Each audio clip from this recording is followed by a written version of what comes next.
This is Show and Tell, a podcast where we ask people to show us a little of themselves and tell us a lot about their businesses.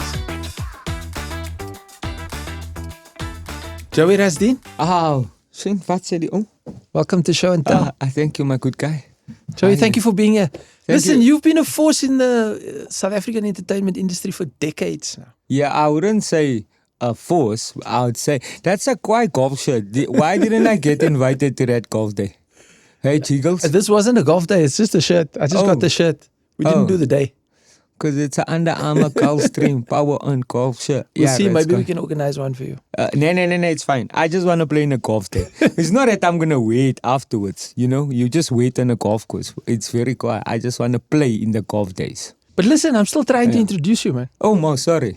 But you know how it works on the show, right? Yes. We ask you to bring something along with you so we Yes, can it's get to called know you a bit better. Show. Although I think South Africans know you very well. Well, maybe not personally, Yeah, but I think professionally. I don't. Yes, it's that enigma. You know, those people when they see you, they go, "Are you Mark Lottering?" Then you're like, "No, I'm not." Then they go, "You lost lots of weight. What? Do you have HIV?" No, I don't. It's like, "What's going on with you? Do you have cancer?" You like all those because I was fat and chubby, back then, like 25 years ago. Actually, I remember you like that because I remember when I saw you for the first time. Yeah, I was. I think it was on Big Brother. Were you on the first Big Brother? Yeah, I wasn't on the show were you, itself. I was on the. You were part of the presenting team or Yes, something. I did the exits. Yeah. When somebody gets exited from Big Brother, like when they get voted off. Okay. And then I did the voting off. Yes, this is a lifetime ago. This is 30 years. How long is Big Brother? 30 years ago. I don't know, decades. Decades ago. Maybe, and then I was one of the people that roasted the contestants. The people being evicted. Evicted, yeah. Okay. So I remember it was Ferdy and then Rabin Yeah. and Swerve. Me and Swerve is still friends, actually. Who's Swerve? Irvin, the colored guy. The colored guy that was It there. was so long ago, I don't think I remember. Yeah, that is more than 25 years ago. Because you know I'm in the industry for 25 years now, doing stand-up comedy and acting and stuff. Yeah. And multi-award winning, Joey. Thank you. Yeah, Right? I was gonna. Actor, writer, Yeah. producer. Yeah, I wanted to bring the trophy, one of the trophies, but it's too boring, man. So what did you bring? I brought. I'm at that age now where you have to do imprints of your teeth. Okay. So- I didn't realize there was an age at which you needed to do imprints. Because this is my this is my teeth. So this is my teeth, guys. You see here. So if you want to see how my mouth look from the inside, Are you used to being look- serious? I'm being serious.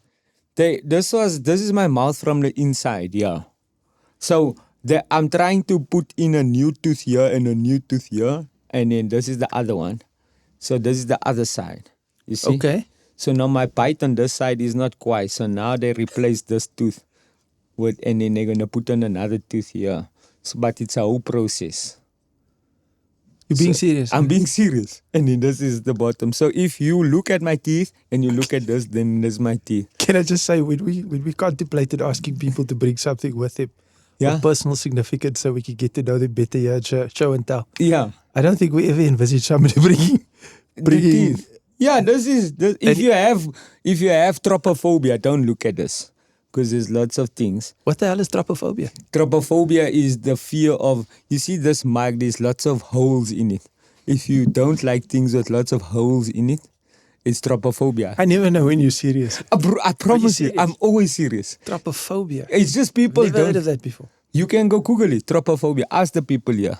Okay. It's like, if you put trophophobia and then it will come up with... Can we just fact check that quickly?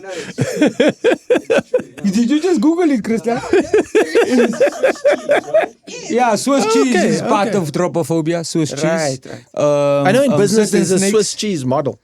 So You know, when it comes to risk, when you put Yes, slices of Swiss yes, cheese, yes. and the whole idea is never to let the holes line up. Because if the holes line up, then you have an accident. Or you have an incident, not a near miss. Don't know Wow. if- yeah. Wow. That is, business model. You see, you have to do MBA for those things. I did not do MBA. Neither I did watched I. I watched NBA. I watched the NBA.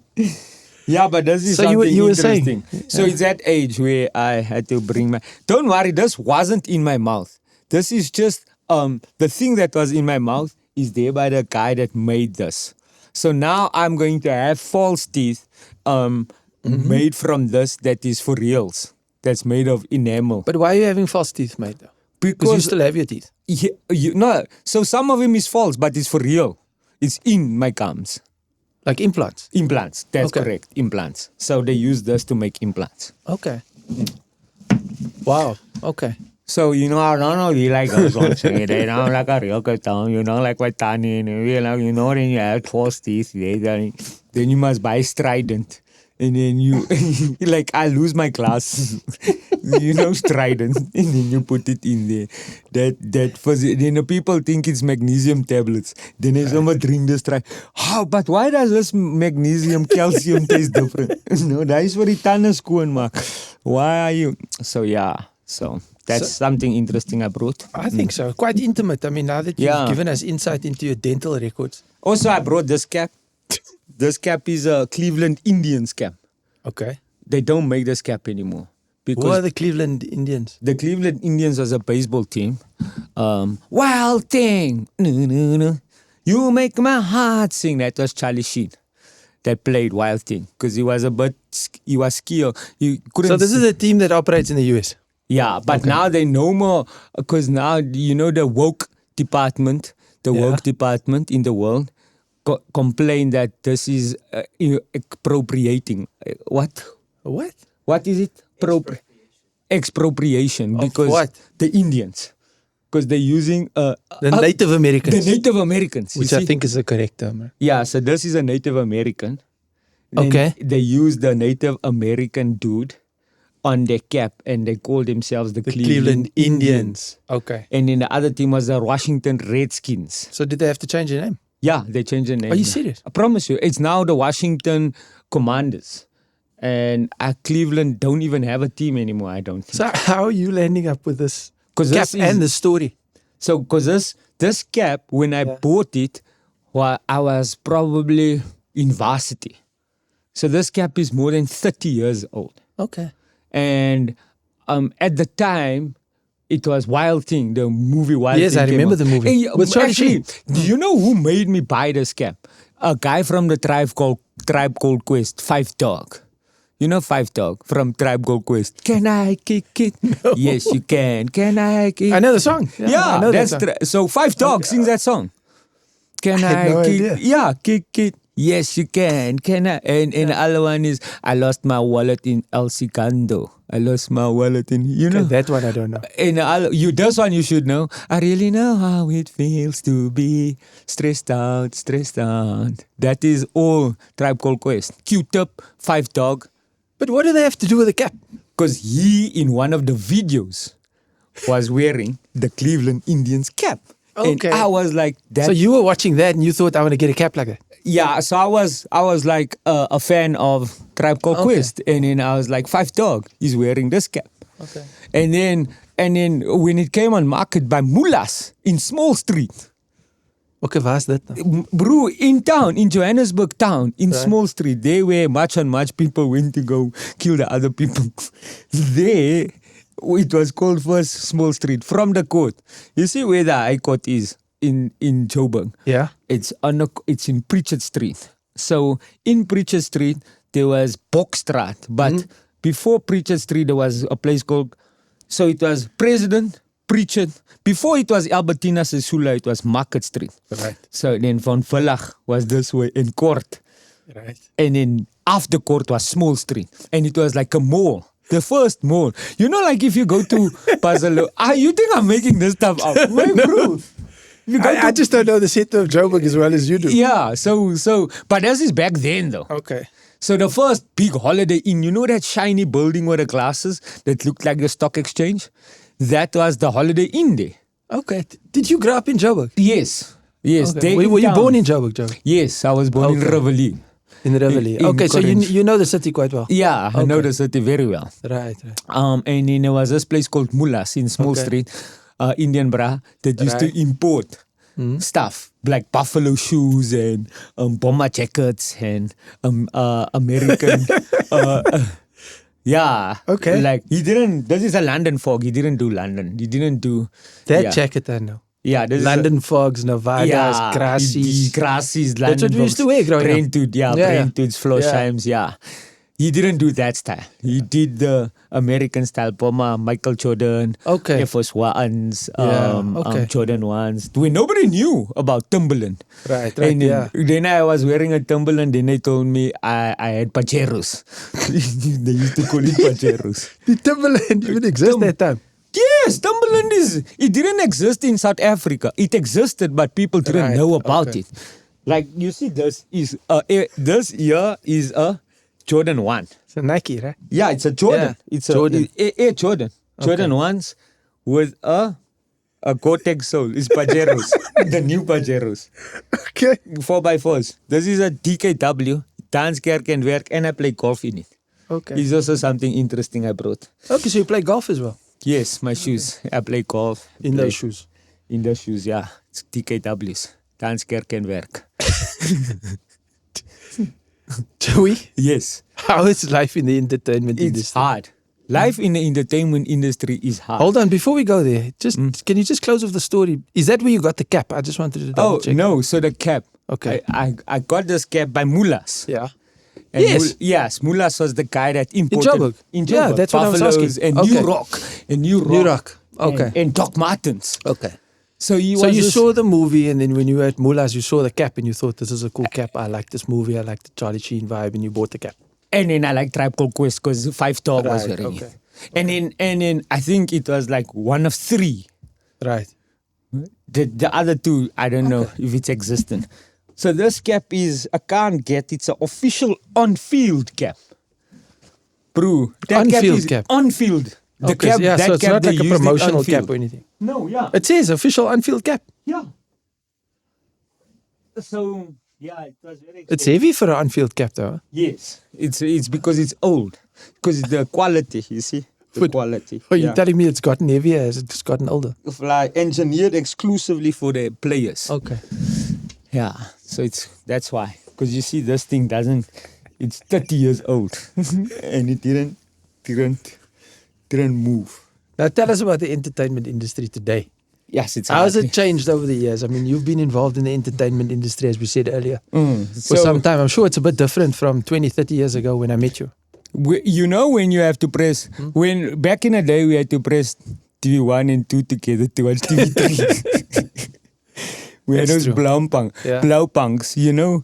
The children, they don't know we had that fat TVs. Yeah. The ones with the aerial. The big fat heavy TVs. Yeah, and the you must put the aerial. And in your father. And somebody must go up on the roof. Somebody must go up. That time, that's if you don't have a bunny aerial. Yeah. It was Which never really worked well. Yeah, because now you must stand with the hanger. And then your father, don't move. And it's Dallas. You know Dallas. Yeah. Bobby, J.R. Ewing. Yes, of course. Yeah, and in that time, like the TV was from 4 o'clock until 10 o'clock. Yeah. And then after 10 there's just a screen with colors and a round ball, and then it says either SABC 1. The pattern. We used to call it the pattern. The pattern was. And Dallas used to come on 9 o'clock on Tuesdays. There we go. In the evening. When it first came on, I was too young to watch. And then Thursdays was Santa Barbara. Okay, that I didn't know. But I've heard of that. Obviously. And then Friday was Dukes of Hazzard. Shogun was also on there. I remember that. Shogun was also the original. The Japanese. The Japanese one. That's what the guy that got marooned or lost in Japan or something. Yes. So or captured in Japan. He was a English guy, a Protestant guy that went to Japan. Yeah. What was that actor's name again? I don't know what. Peter Falk. Was it Peter Falk? No, man, that was Columbo. Oh, that was Columbo. Yeah, Peter Falk was Columbo. Yes, I remember. Richard MacGyver. It was MacGyver came afterwards. But Columbo and then Dukes of Hazzard and Remington Steele. Yes, I remember that. James Bond. Yeah. He became James Bond. He became Remington and then Man van Intersect. You know? Man van Staal. Man van stal. We can go on. I remember, we can miss that in Miami. It was simulcast because now you have to put on the radio Yeah. to listen to. Because Rabobi came on. I mean, Spider-Man came on Sutu. On TV. Rabobi. Ne? Then you have to watch it on TV on Sutu. But then you must put a radio on and you can listen to it in English. Simulcast. Okay, I don't remember that one. I have some gaps in my knowledge, but I remember simulcast. Yeah, simulcast was. So Rabobi came on simulcast. Miss that in my Miami Vice. Miss that. You're Don Johnson. That is. Tubbs and Crockett. Yeah, Tubbs and Crockett. Yes. Those were the characters. So you come out of that world. My bro, you know. When you were a kid. Yeah, 4th floor. You know we're on the 4th floor now. Shit. The 4th floor, for those of you who don't know, we are Gen X's. We basically raised ourselves. I don't think I'm Gen X. Well, are you a baby boomer? No. Are you a millennial? No, I'm too old to be a millennial. So then what's after baby boomer? Is it Gen X? Yeah. Okay, then I must be. I didn't know. Gen X starts in 1970 or 65. Okay, then I'm in. Gen X starts in 1965 and ends in 1979. That's Gen X. Then I'm in. Prior to that is millennials. Prior to that or after that? No, prior. No, it's baby boomers. Baby boomers prior to that. Yeah. After that is millennials. Right.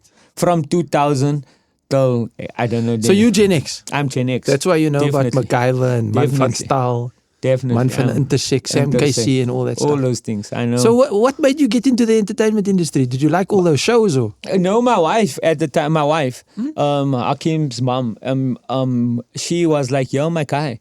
Because I was at Alexander Forbes. I was in finance, my guy. Yesterday, you were once in a serious corporate job. I was once in a serious corporate job. Yes, I know what's a Section 14 transfer.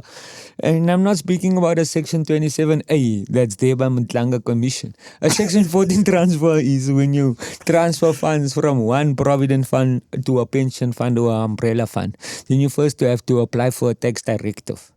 So when companies got taken over, so if Gulfstream is getting taken over by, let's say, Total Energies, and then all your employees needs to go onto their payroll, then you have to do certain transfers and certain financial checks. Right. Yeah. Can I just clarify? That's not currently happening. No, yeah, it's not. I don't want to start rumors. Yeah, no, it's not happening. Total Energies is a shareholder in Gulfstream, but yeah, I'm just saying, guys. I'm just saying. Yeah, don't worry. I'm just saying the price of. So that's how that works. Yeah, because I went to Shell the other day, and then I asked the guy how much is oil. Then he's like, this morning or? It's a lot. I'm like, no, I just want a pint. How much is a pint of oil? He's like, no. We sell it by the barrel. Yeah, he's like, no, are you Brent crude or are you speaking about, what is the other one? Western light Brent? WTI. Western Texas Intermediate. That's right. That's the ones that maybe you're just asking for multigrade. 10W50 for your car. That's you guys sell that. 10W, you guys sell it for a Axcavana saw that cuts chainsaw that cuts the trees. Joey.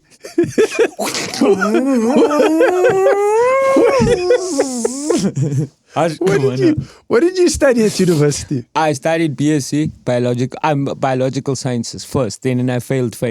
But hang on. If you studied that, how did you land up at Alexander Forbes? Because in finance. I just want to try and understand that. Yeah, because I failed in BSc. You failed it? Okay. F7, do you know what's a F7? Hertoelating tot fakulteit is nou geweier. Dis seker die eerste keer wat ek nou dit hoor. It basically means you were so bad. So say it again in Afrikaans. Hertoelating tot fakulteit is nou geweier. Your access to the faculty is now... Yeah, you can't come to the faculty. Prohibited. Yeah, it's been excluded. Yeah. So that happened to you? That happened so I couldn't go back to BSc. I fail. Okay, so... Like bad. Which university were you at? RAI, Rans Afrikaanse Universiteit. Mooi man. And then? And then I studied BCom. Okay. Yeah. This is explaining the finance part. Yeah, and then at Alexander Forbes we had, and then I did CFP. What's that? Certified Financial Planner. Okay. At Old Mutual, with Old Mutual. I didn't know that. Yeah, in Pinmill Farm with Kaliniel. Kaliniel is now the CEO of Discovery Short Term. Wow. And he was one of the guys that headhunted us saying, yo, my guys. And then people that was with me that time, yesterday, they like CEOs like you. Like they're so successful and I'm worried about where's my next role going to come from. But you were still explaining to me how you got into the entertainment industry. And then I was at Alex Forbes and then my wife said, this is not your passion, my guy. Yeah. Why don't you? Because we did an Amway meeting. We went to Amway. You've been to Amway meeting? Bro, and Network 21. Did they convince you? No. So I was convinced. I was like, the model made sense. Yeah. It's hard work, but the model makes sense. And you must be a salesperson type person. But then what was interesting was the conferences, because you had Jay Van Andel and all these people coming to come speak. And I was like, this guy is holding 5,000 people's attention. Yeah. Super speakers, eh? Super presenters. Like super presenters. And I was like so impressed. I was like, my God, this is amazing. And then we went to go watch stand-up comedy at I remember it was the first International Comedy Festival at this is back in the 90s, brah. 1999, 1998, 99, with Meow Miller and Jimmy Carr for the first time. At the Jimmy Carr, eh? Jimmy Carr was like a young man. Yeah. He was young and they were all at the Civic Theatre. Mark Banks and I think it was John Vlismus. And then my wife was like, why don't you go try this? And then I did an open spot at Cool Runnings with John Vlismus. Was that the very first time you did stand-up? Stand-up. And how old were you then? I was like 22. And for the first time? For the first time. And what was your material? Yeah, my material was Afrikaans. I remember my set clearly. My ma het gesê ek moet agter die huis kyk, maar toe breek hulle voor in. And then at the time, because I did these weird material things. Like, sorry, that joke is a way of coming back at you. Yeah. Like, okay. You know? Yeah. I did those weird, stupid stuff. So you didn't bomb? I bombed. It's not like people loved me. Yeah. But you got through it. Yeah, it's not like people... Enough to be encouraged to continue. Enough to John to say, yo, my guy, next week we're performing at Blues Room. Yeah, okay, cool. Yeah. So go to me boat and a crack note. I had this rap. I used to freestyle stuff on stage when I look at a person and I'm like, your own rap or from like a song? No, my own rap. I can't rap for nonsense. I can't rap for skate. Because you know what skate? Skate is the Afrikaans word. For ship. No, not for shit. But with a T instead of a P. Instead of skate is also the other word for double K middle R. Yeah. That is skate. So if you obfuscate, obfuscate, that word I learned at Matlanga is when you... What does it mean? Obfuscate is when you try and make something that's obvious and you make it not obvious by speaking lots of nonsense. You're obfuscating. Okay. You're taking it away from what the meaning really is. Okay. Yeah, and then you filibustering because you're prolonging. Filibuster. A filibuster, that's obfuscating. That's where you talk non-stop. You speak nonsense. There's a difference between talking non-stop and speaking nonsense non-stop. I sometimes obfuscate. I sometimes filibuster. But I don't obfuscate. I'm factual. On stage? On stage specifically. Yeah. Like specifically on stage. So would you like just go on stage and start rapping or? Yeah, that time. Where did the rap come in? No, it was because I didn't know what to do. Then I'll just look and... Do you remember the rap? I know, I can't. I know it started like a Sokoto me pot and a crack per note. That's all I remember. Because he were the Cool Runnings and something like that, Yeah. And then Mzwaki Mbule had a poem. Sometimes I used to do that stuff. Like, why tricks and not solutions? I am the conscience of the nation. I and money do not mix. I and truth do not collide. Inside me, the spirit of resistance never diminish. I am a qualified graduate from the University of Wisdom, not from the jumble sale of wrong ideas. Who can understand my inner voice of reason? Who can understand my poetic, prophetic voice given?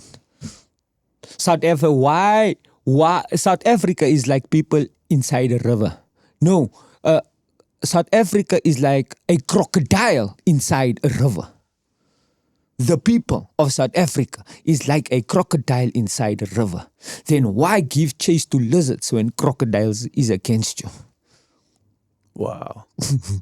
My poetic, prophetic voice given. I'm going to need a couple of minutes to figure that out. I am a need it in thinking writing. tank, and no human-made designs can destroy my natural intelligence. Be it monkey tricks, snake techniques alike, chameleon philosophy, or the ninja. Sure. That's real poems by Mzwake Mbule. But also, you're not telling me you did those poems on stage, right? Yeah, I was you like, did. Yeah, I was like, do you guys know this poem? Do you know this poem from Khalil Gibran? Do you know Khalil Gibran? Of course. Khalil Gibran, the prophet, and Al-Mitra came to us and said to us, speak to us about love and marriage, for instance, or speak to us on children. And then Khalil Gibran said, you must try and become like your child because your child is the future and you are the past. Don't let your child become like you because you're going to make them become like the past instead of them being the future. So your child is like an arrow. You must be the bow, the solid bow, so that you can shoot your child as far as they can go. But the arrow can't go nowhere if they don't have a bow. So the stronger the bow and the steadier the bow, the further the arrow will fly. So instead of you teaching your children about the past, let them teach you about the future. Khalil Gibran. Wow. Yeah, Al-Mitra, the prophet. So now if you did a poem like that on stage, what sort of response do you get? So that is confusing. Because there isn't a punchline at the end. There's no, I never have punchlines when I have jokes. Like, So, let's just but didn't you find audiences didn't know whether to laugh or not? So that was the Or was thing. Because people didn't understand the type of humor. Yeah. And then for 30 years now, it's like people either really love it or other people. Yeah. So the people that normally really love it is intellectuals and people that is very clever. And people that is maybe on a spectrum. Yeah. These I love your comedy. Yeah, because you're clever and Just you to understand. just to clarify that. No, but and then you But get. can I tell you something? Then you get ignorance. You get ignorance, and those ignorant people has got the biggest mouths, and they the ones that hate you the most. And I'm like, you cannot attribute malice to what you can attribute ignorance to. So I'm just going to be quiet, because you clearly ignorant. So I can't say you malicious. You just don't know things. And people that don't know things will go research things to know things. There's other people that's just lazy. They just blame. They're just like, yeah, Malema this, Malema that, much and much this. That girl from much and much, she's like, same thing. They just blame. In any case, I digress. What was your question?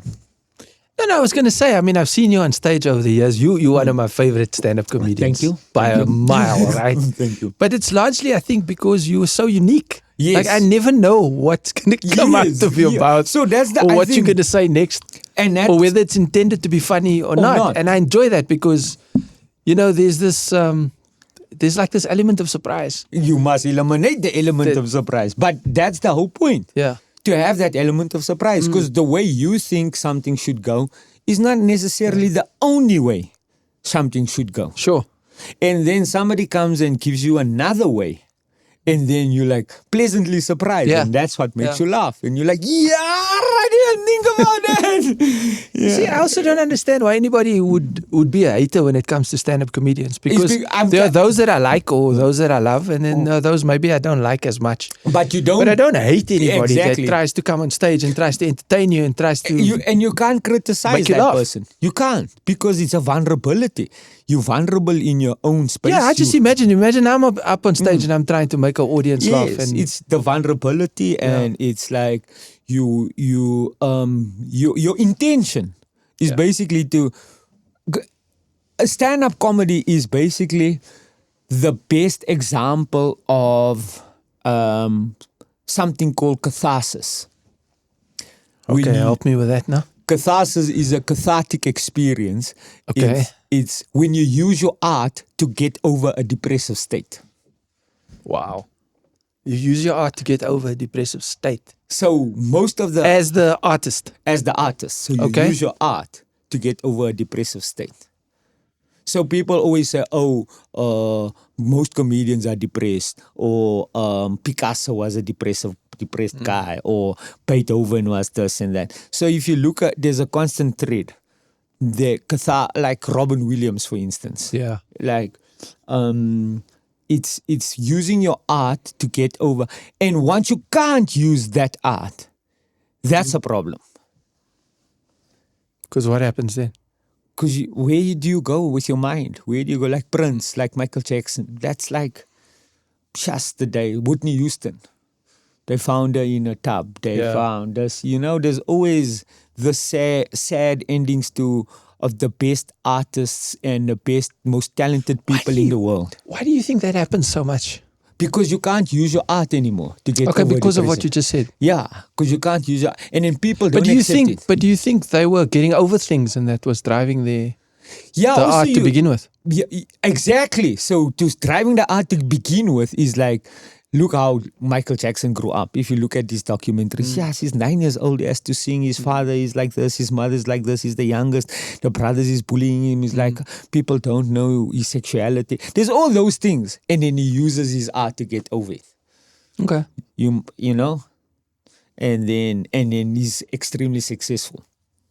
Whitney Houston, the same thing. Yeah. Then extremely successful. There's lots of examples like that over the years. Shakespeare, for instance. So catharsis. If you don't have a catharsis as an artist, it might not be. Because I do what I do because I want to do it, and I do it with enjoyment, and that's my reward. Not because of catharsis. So that's catharsis is the reason. So you do what you do. So my mother always used to say, you must do what you do, whatever it is. If you are a street sweeper, if you are a cameraman, if you are a comedian, do it because you want to do it. And you must do it with enjoyment. Okay. And that enjoyment should be your reward. Anything else is just a bonus. If it's cathartic, it's just a bonus. However, we hold on to bonuses in relationships, in business, in anything. Instead of enjoying the journey, you are focused on the outcome. And that outcome then becomes some sort of bonus. In the meantime, if you focused on the journey and did it with enjoyment, then that outcome would be cathartic, maybe. Would be a different outcome.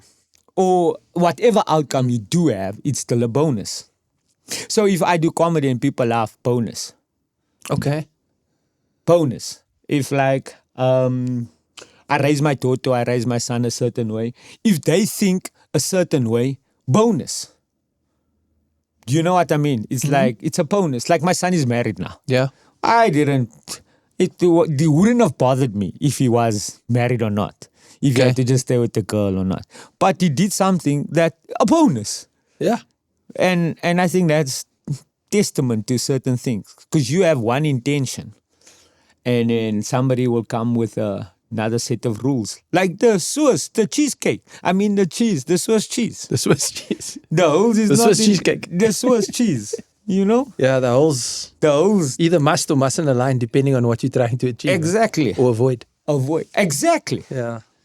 So it's the same principle, I guess. So Joey. Yes. You're not just a stand-up comedian, you're also an actor. Yes. And you've won some awards. Yes. Tell us a bit more about acting. Yeah, acting is very lekker. Do you prefer it to stand-up?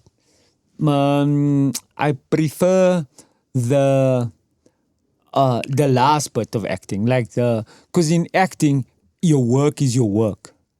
Okay. It's like, it can't change. Whereas in stand-up, it constantly changes.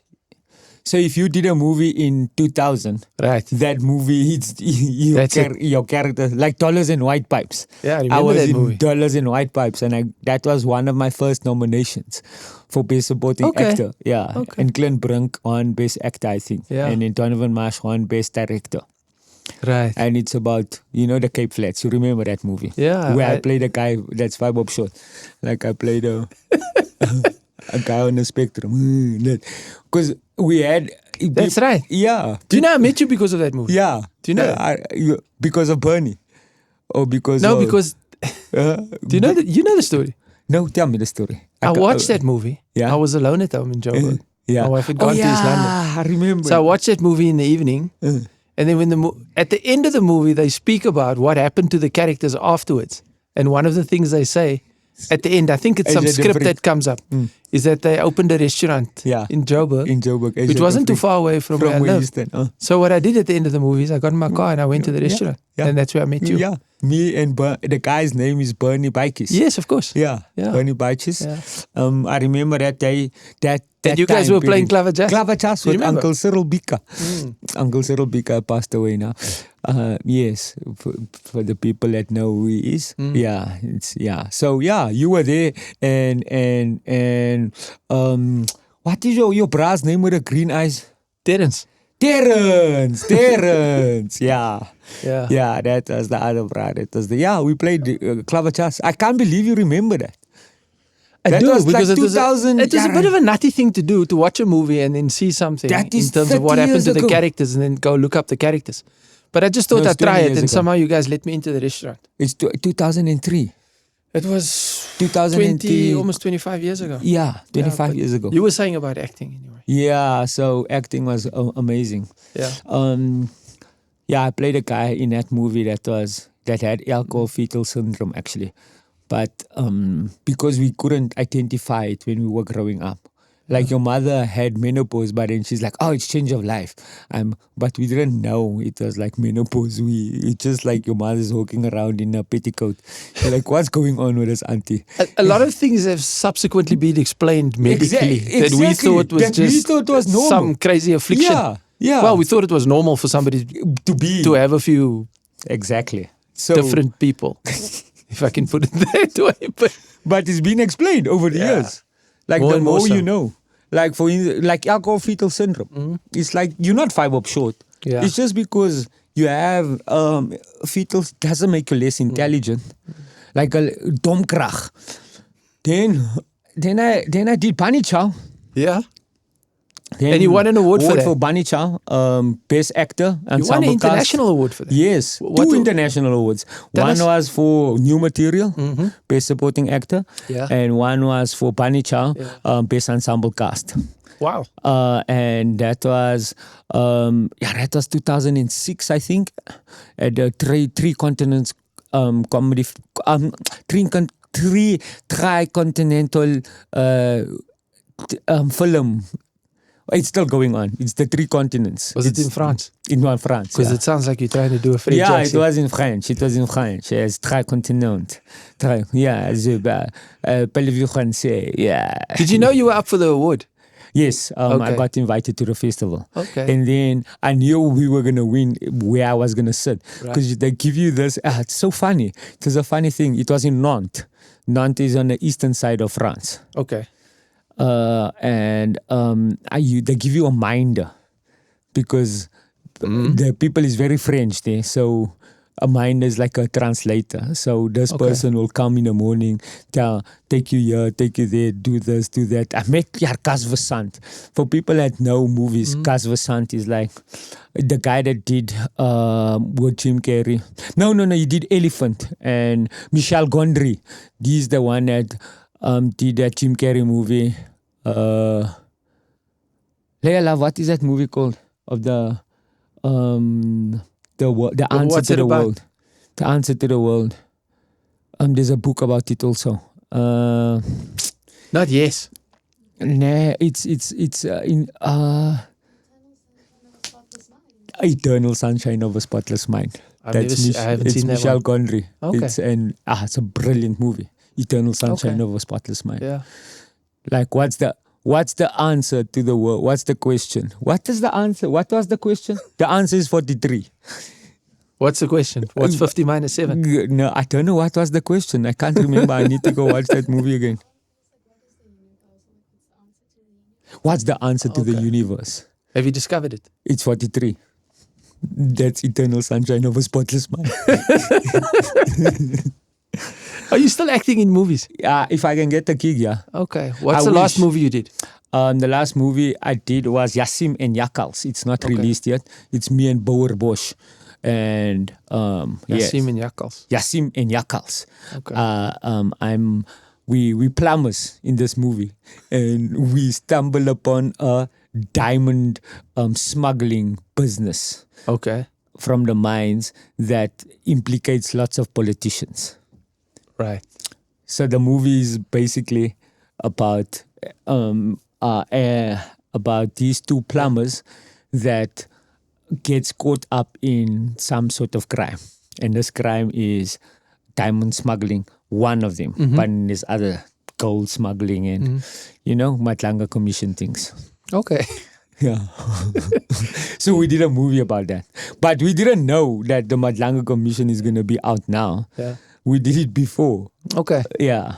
Joey, do you still do a lot of corporate speaking or entertainment work? I mean, we've done some things together in the past. I do. Not as much as I do anymore because now the millennials is taking over. Because the Gen X is How has it older. changed? How has the entertainment industry changed over the last couple of decades? So obviously the consumer has changed, firstly. Okay. So the people that's consuming comedy or entertainment is not necessarily the people that would consume my material or Mark Banks's material or Eddie Murphy's material.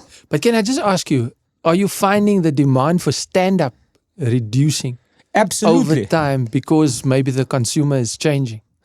Absolutely. Or is it just different? No. For live stand-up, the demand for live stand-up is not as much. That's such a pity for me because, I mean, I love it so much. In South Africa, there's not a demand for live stand-up. And more often than not, the people that do come to live stand-up is Gen Zs and maybe early millennials. Right. So you won't get a 22-year-old and a 23-year-old that goes out on a date and come to a stand-up. Why not? Who knows? Ask them. Well, I know my son won't. Yeah. My son and his friends won't come. Yeah. Leia and her friends won't come. My daughter and her friends won't come to a stand-up. But they'll go watch the Odyssey. Or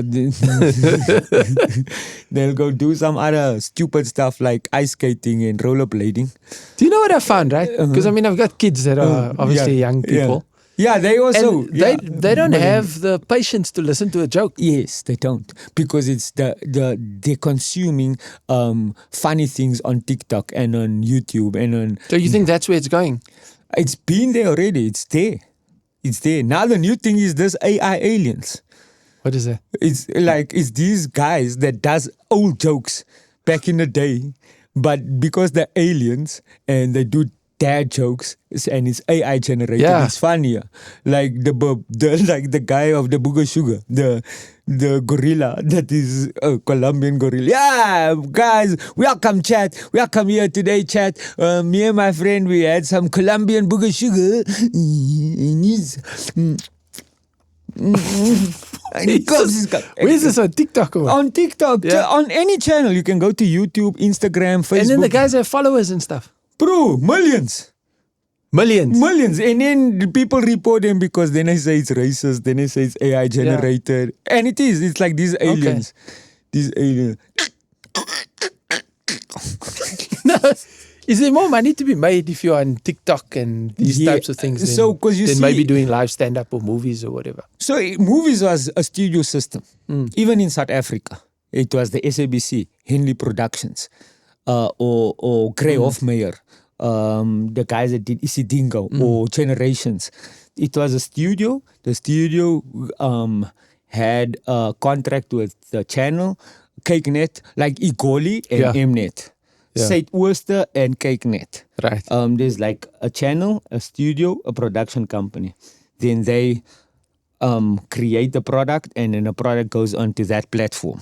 Right. So Netflix is doing the same thing, but they, like YouTube, don't own a production company, yet they're the biggest... it's crazy. They don't own a production company. They don't own a studio. They don't own anything, but they're the biggest. They're the broadcaster. Biggest in the world. Essentially, right? Yeah, in the world. I mean, even this is going on YouTube. Yeah, exactly. So they're not content creators, YouTube, basically, but they're the biggest content. What's this word I'm looking for? Broadcaster? A supplier.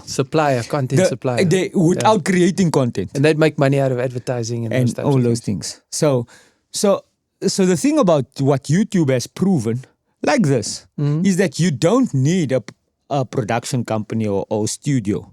You can make your own product and just put it out there on YouTube, and the people will decide. Right. So Kabelami, for instance, that Senegalese, the guy that did that, he's got 170 million followers on TikTok. 170 million followers on TikTok. That's just TikTok. That's besides Instagram. Yeah. That's besides Facebook. That's besides YouTube.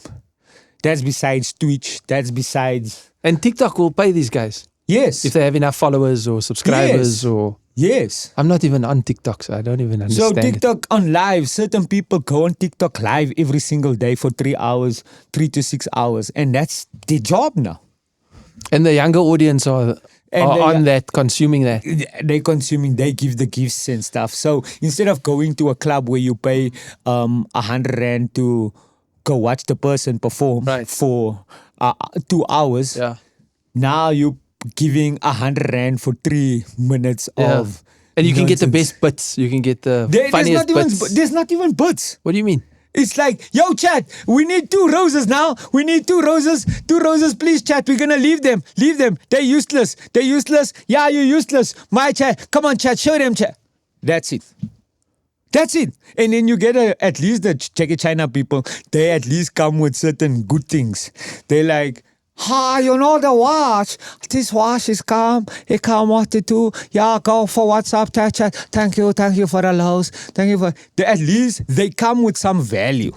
Because they're selling you a product online. And then while they're selling you a product, they're also getting gifts selling this product online on TikTok. Then you get these other people from Thailand or from China or from Philippines that run into the mountain, and then they'll be like, you see there, if you want me to run there, then you must give me a donut. And a donut is equivalent to like maybe 50 Rand. And then they'll run there and then they'll run back. And then there's like a galaxy, that's 10,000. I don't know how exactly the exchange rate is now. Yeah. But for like a galaxy, it's like 10,000 points, which is equivalent to like 5,000 Rand. So if you do run here and then you must run here, then they run up there. Then there's this other brasser, then the bricks fall. That's the things that and then people will spend 1,000 Rand just doing that nonsense.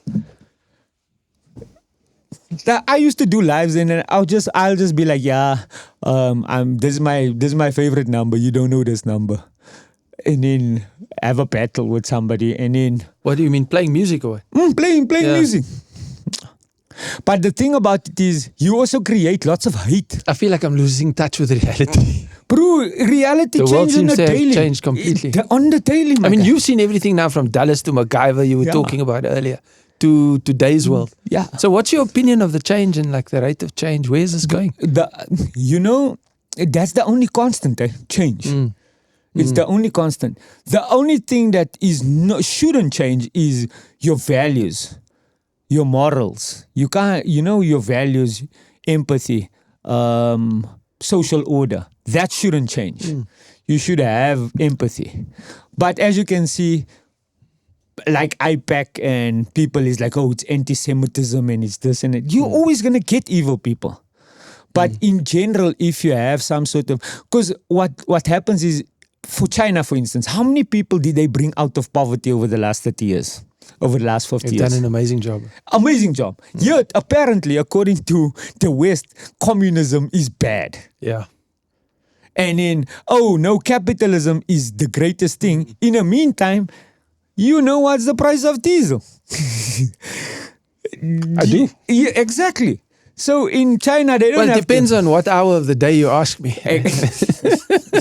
Given how things are going. Somebody says one thing and it just rallies the other way. The other day I went for lunch. True story. I went for lunch. It was the day before yesterday. I went for lunch when lunch was about 2 hours. So it was a lekker lunch. But at the end of lunch, the oil price had dropped 8% in 2 hours.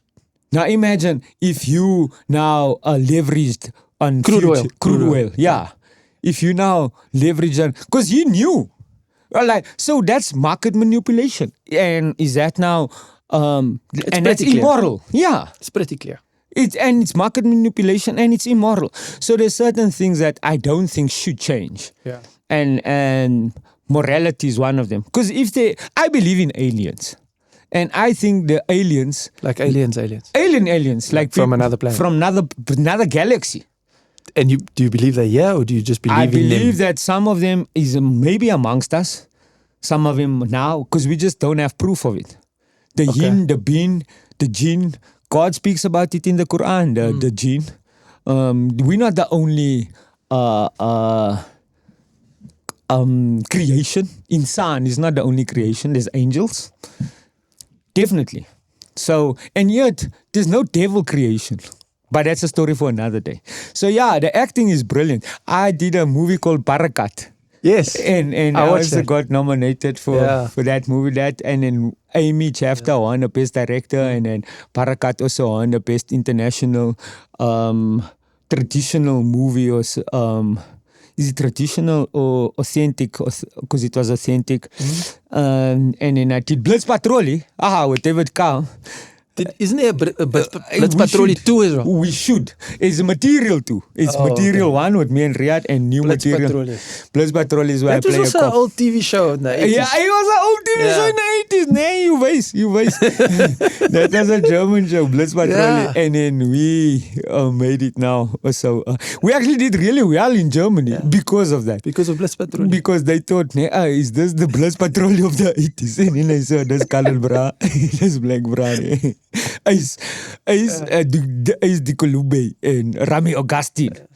So yeah, I did a couple of movies. Yeah, the latest one, as I said, is Yasin Maniacals on Netflix as we speak right now. Is Six in the City. 6 in the City. 6 in the City. Yeah. Like the number 6? Or? The number 6 in the City. And then there's Soccer Season.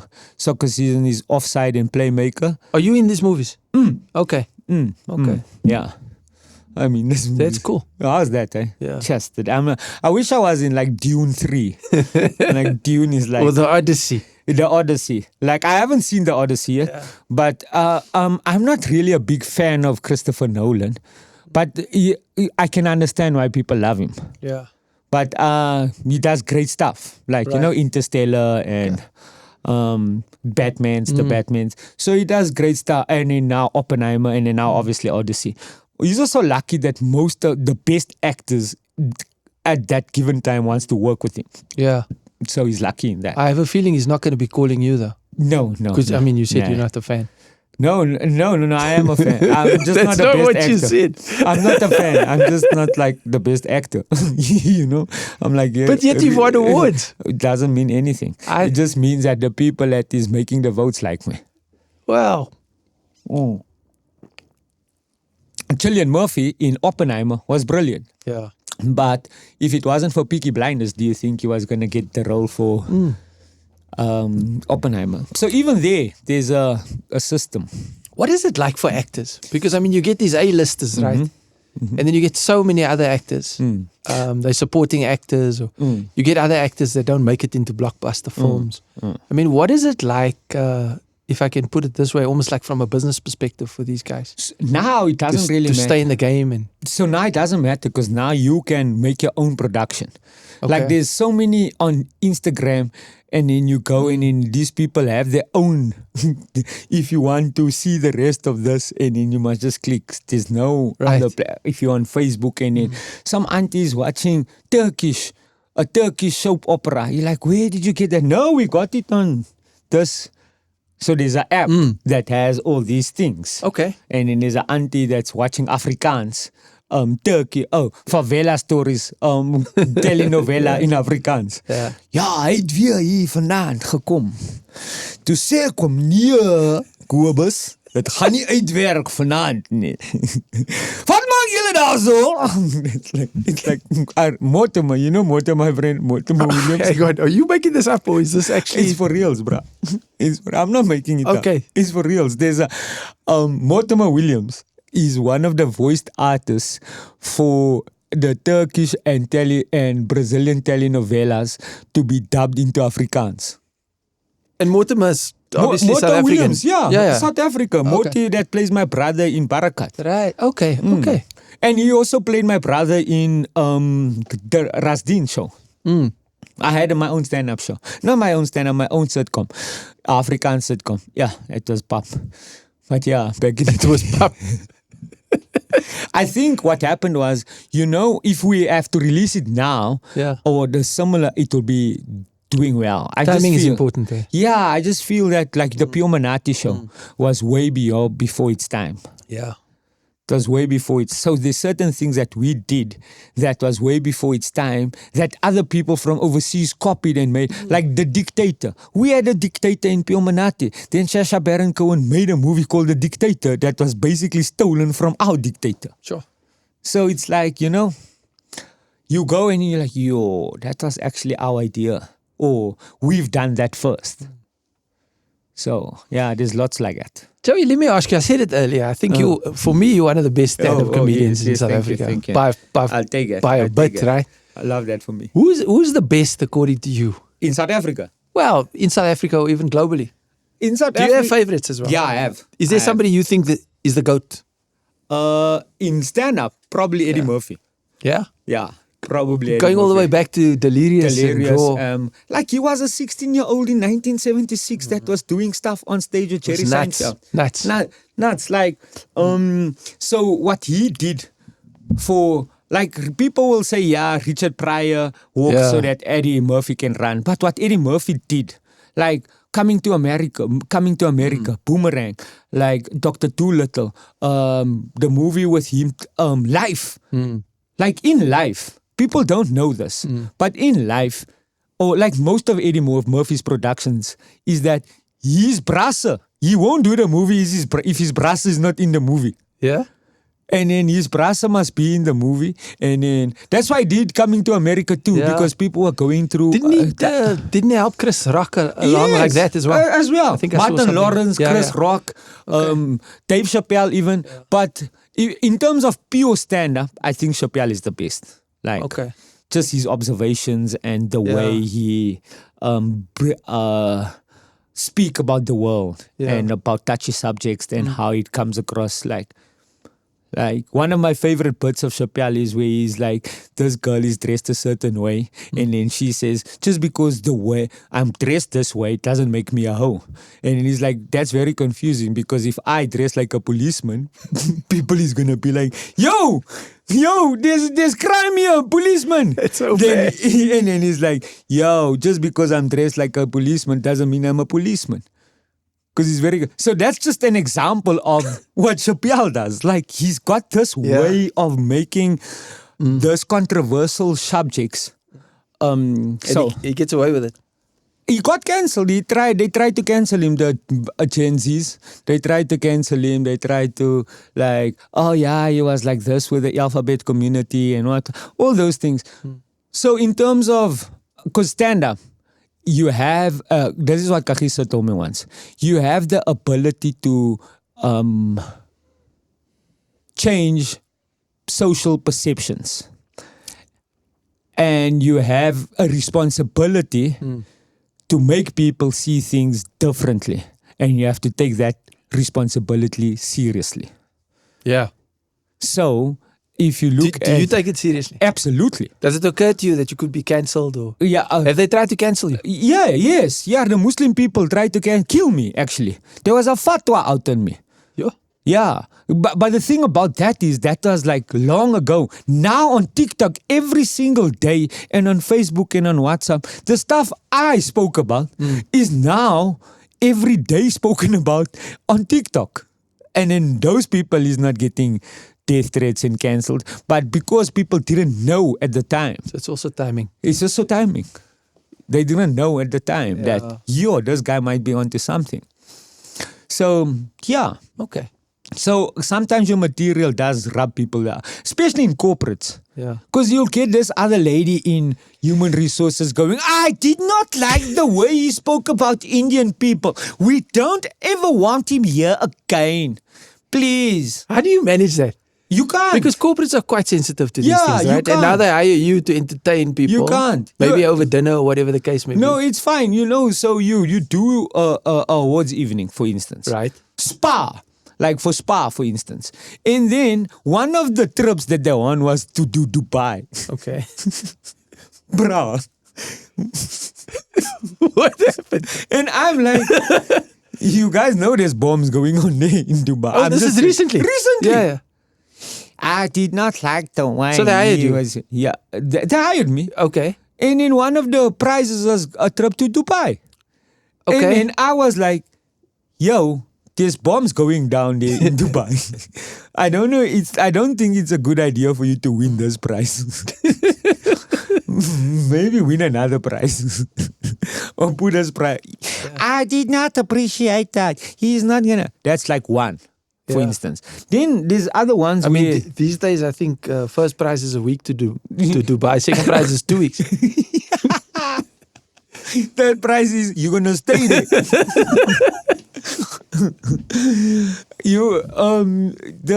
The thing about it is also when people is in a position of power, they don't understand with position of power comes responsibility, like Spider-Man and stuff. But because they in a position of power, they can go, just be, I don't like that. I don't want to do that.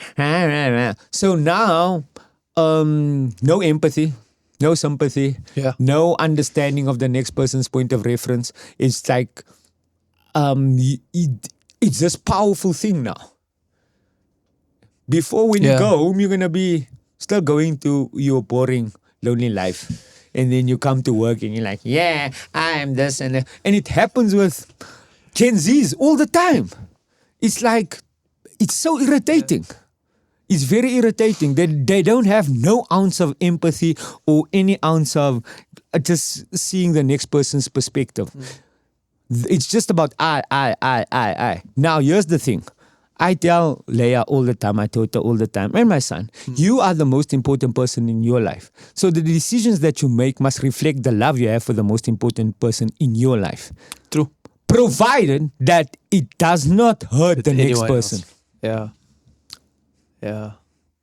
So if that is clear, Gen Xers grew up like that. We grew up like that automatically. It's like, even if we had nothing, we still shared what we had. Yeah.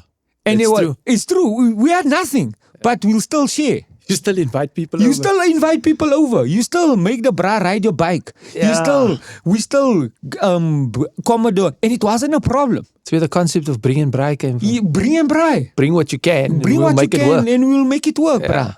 Like, I knew people that got married by braais. It's like they couldn't afford a wedding. And they're like, no, let's just have a braai. Yeah. No, but it's like that concept of sharing. And nobody's more important than the next person. That's right.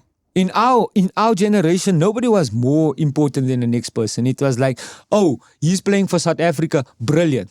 And then he'll still come. He'll still come to mosque. He'll still come chill with us. Yeah. He's like, it's a normal thing. Yeah.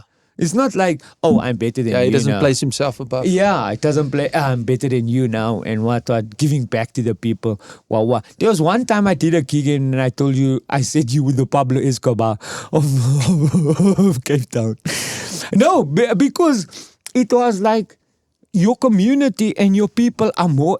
It's because I threw a big party for my mom. Yes. You threw a big party for your mom. Yeah, I remember that. A big party. A big party, like a proper party. It was her 80th, okay? Yeah, I know. I know. If you can't throw a big party for her 80th, when can you? And no, you shouldn't excuse you. It mustn't be. You shouldn't feel bad about it. You must be like. But the people that was there was like, yes.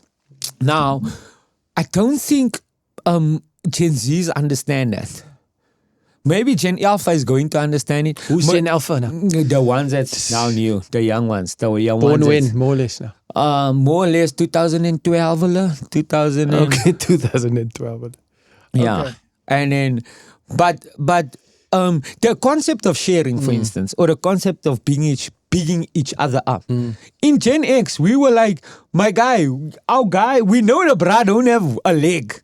We had a bra that did not have a leg, but we will still make him swim in a deep side. Yeah, man, you can do it, man. Don't worry. That's money. Yeah, and he will do it. He'll do it. Bring Ferguson here. You can't let Fergie swim here if he doesn't have arms and hey, Fergie, you're gonna swim. There's Fergie's there, swimming there.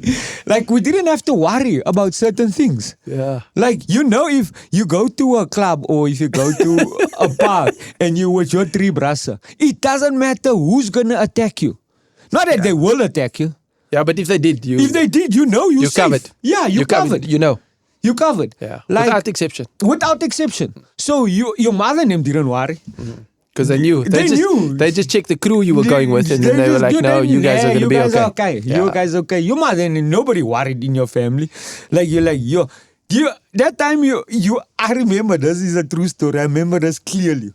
Matiba comes out of prison. I think I was in grade 11. Standard 9. Where are we now? 1990? 1991? 1990. Yeah. 90. In 1990. Comes out. In February. It's the... Was it... It was the French Open on clay. Right.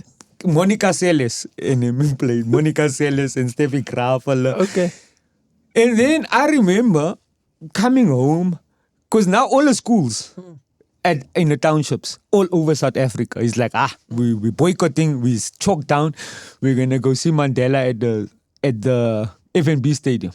Right. His first speech. Okay. You remember he must came with the cressida out and everybody was there. You mean Mama Winnie walking. Yeah. I went home. But he first went to the parade in Cape Town. First to the parade in Cape Town. I know that because I was there. Yes, most people. Yeah, you were there. So we had to wait for him to come to the stadium. The stadium, yeah. And we stayed in Reveille at the time. So we could walk to the stadium. I walk home. I went to school in Quarry. Now Quarry is a bit further than Reveille. So I was like, no, I'm going to fang a ride because they hijacked the trucks. You know, the children of the school, we were very political. So the trucks that comes past, they were the buses that comes past. There where there is no water now in Westbury. Where by the Rahima Hospital, there where where the protest is going on. Yeah. At that same corner, they take a truck, we go to Reveille, past Reveille to the FNB Stadium.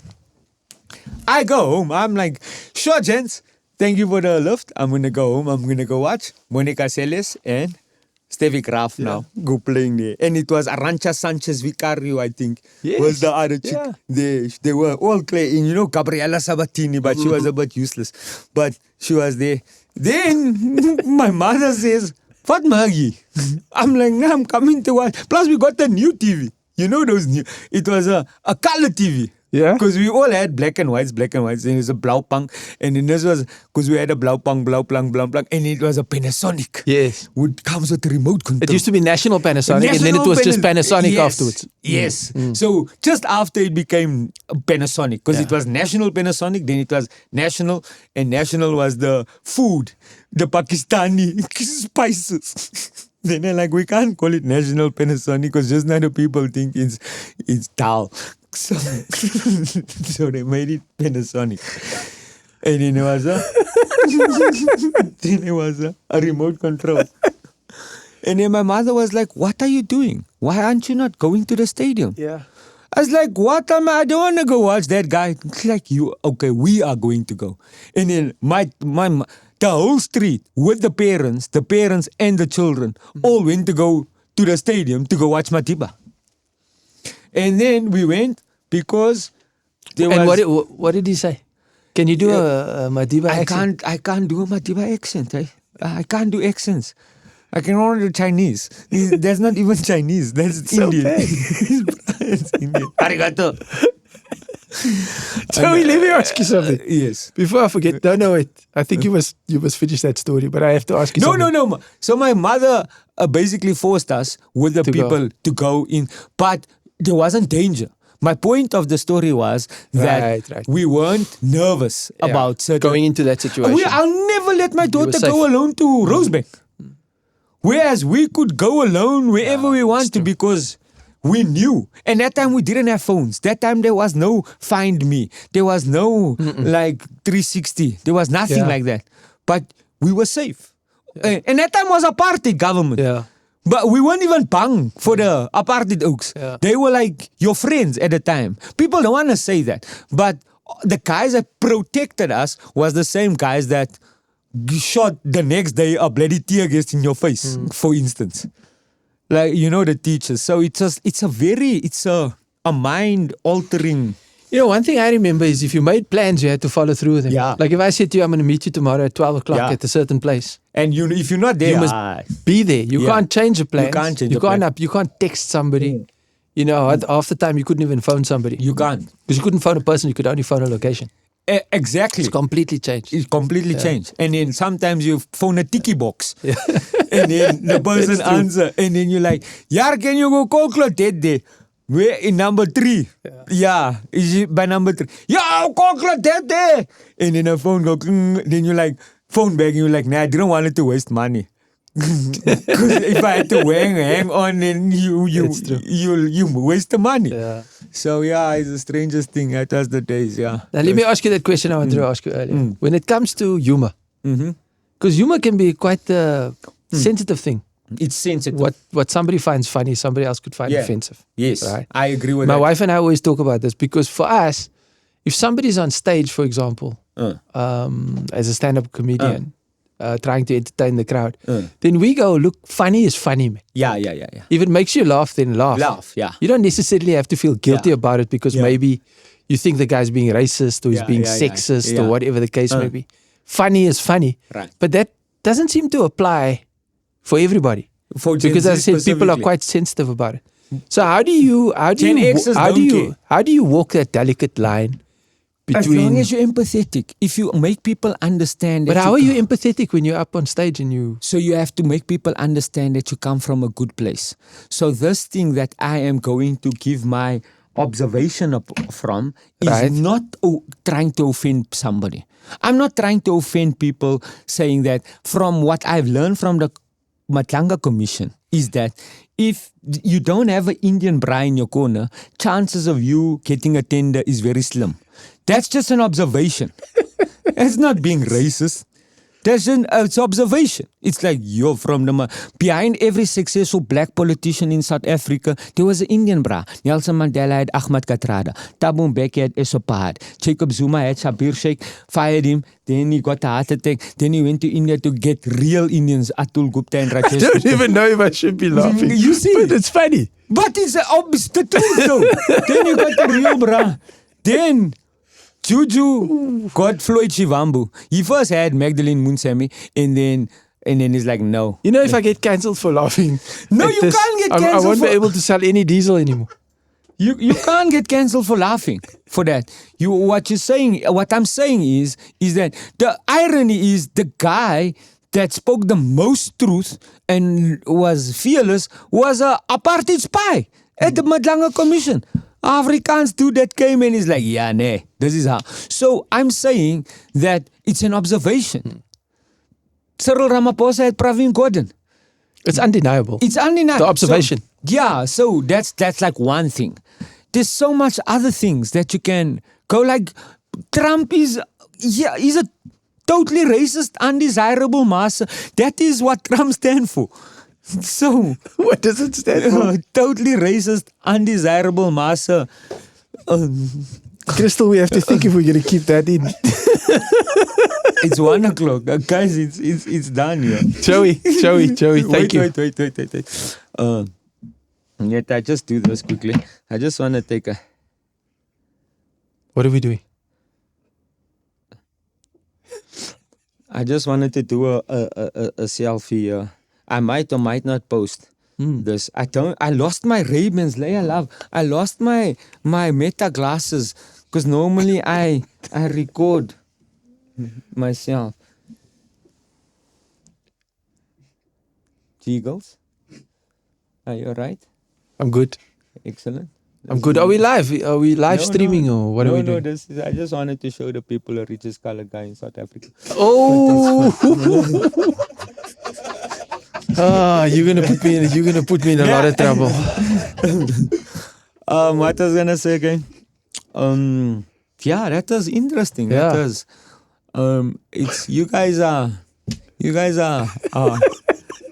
You guys are lucky to see me in such a what is that word? Unhinged mood. Yeah. Unhinged mood. So, but coming back to stand up, and you might or might not, we see things as we are. So that's the first thing. We see things as we are. And comedy is often about observation, isn't it? Yeah, but the beauty you see in somebody else comes from within. Same for ugliness. Okay. So if you complain about something or somebody, that means you must first go look at yourself and go, why did that trigger me? So when you do stand up, you go, I am going to trigger certain people. It's unavoidable. Yeah, it's unavoidable. Yeah. But but that trigger for me is completely different to the trigger for that person, for instance. So you must be aware of what triggers you. But don't ever not stand on truth. Stand on truth, my guy. If you stand on truth with morality and empathy, then you have two strong pillars that will uphold that truth. Yeah. Otherwise, my coffee is finished. Joey, thank you. Met a salute. Thank you for your time. Thank you for being with us on Show and Tell. Skankaka, my bro. I really appreciate it. You have to explain to the audience what that means. You can't just... Skankaka is like understanding. Yeah. You come with the understanding. My getuie, Skankaka getuie obviously is my witness. We used to say that the guy that if he'll die for you, is your getuie. Jou getuie, ek staan Skankaka Kapedien. Ons kom Kapedien met op die gronde van Chonolongo. Now listen, before you go, I don't know if you know. Yes. But what we do here at Show and Tell, right? When we do it at Gulfstream when we have special moments. We get people to ring the Gulfstream bell. Okay, yeah. So I think we've had a good conversation. A special moment. This was definitely a special moment. To have you on the show is a special moment. Matfield ring the bell. If he rang the bell and I don't want to ring the bell. Nobody did, so... No, I don't want to ring the bell and I don't feel special. No, I'm just joking. Let's ring the bell. Let's ring the bell. Where's the bell? Here we go. This is the way we end the show. This is Lords. Captain, my captain. You see, when you go start the first test match at Lords or at Wanderers or at MCG or at Sydney Cricket Ground, and then they have a special guest that will ring the bell. Yeah. I feel like that guy now. Yeah. The captain's bell.